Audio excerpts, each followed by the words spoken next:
Welcome back. आज का जो हमारा टॉपिक है that is the born energy.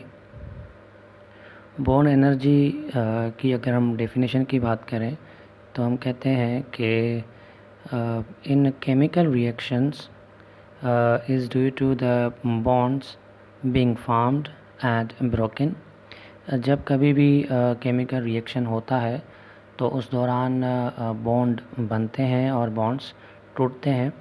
उस दौरान जो एनर्जी में चेंज आती है मींस कि जो एनर्जी एब्जॉर्ब होगी या फिर जो एनर्जी रिलीज़ होगी उस एनर्जी को हम कहेंगे बॉन्ड एनर्जी।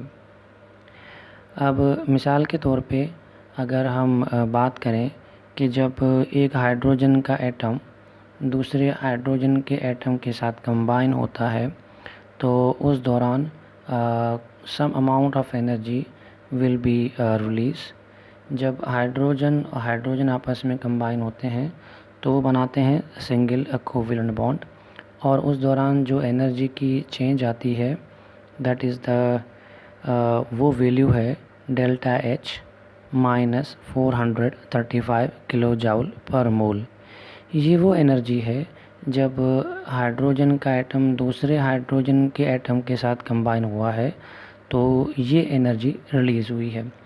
तो डेल्टा एच की जो वैल्यू है वो हमारे पास है 435 किलो जाउल पर मोल। इसी तरह से अगर एक ऑक्सीजन का एटम दूसरे ऑक्सीजन के एटम के साथ कंबाइन होता है तो ये बनाते हैं डबल कोवेलेंट बॉन्ड, और उस दौरान जो एनर्जी रिलीज़ होती है वो है माइनस 498 किलो जाउल पर मोल।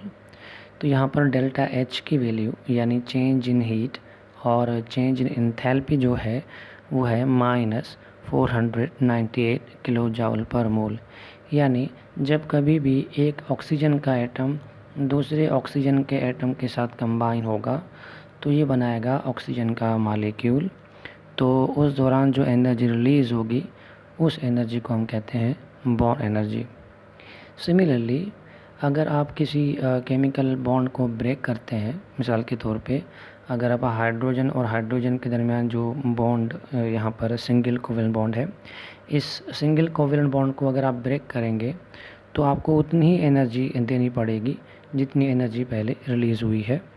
तो अगर आप हाइड्रोजन के दरमियान जो सिंगल कोवेलेंट बॉन्ड है उसको ब्रेक करेंगे तो आप उसको एनर्जी प्रोवाइड करेंगे delta H 435 kilo joule per mole. इसी तरह से ऑक्सीजन के दरमियान जो डबल कोवेलेंट बॉन्ड है, इस डबल कोवेलेंट बॉन्ड को ब्रेक करने के लिए जो आप एनर्जी प्रोवाइड करेंगे वो है delta H 498 kilo joule per मोल। यहाँ पर एक इम्पोर्टेंट बात यह है कि जब बॉन्ड फॉर्मेशन होती है तो उस वक्त डेल्टा एच की वैल्यू नेगेटिव में होती है, मींस कि वो एक्सोथर्मिक है।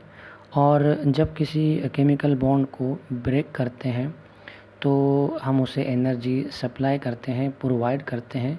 इसका मतलब ये होता है कि वहाँ पर एनर्जी एब्जॉर्ब होती है, तो दैट इज़ द एंडोथर्मिक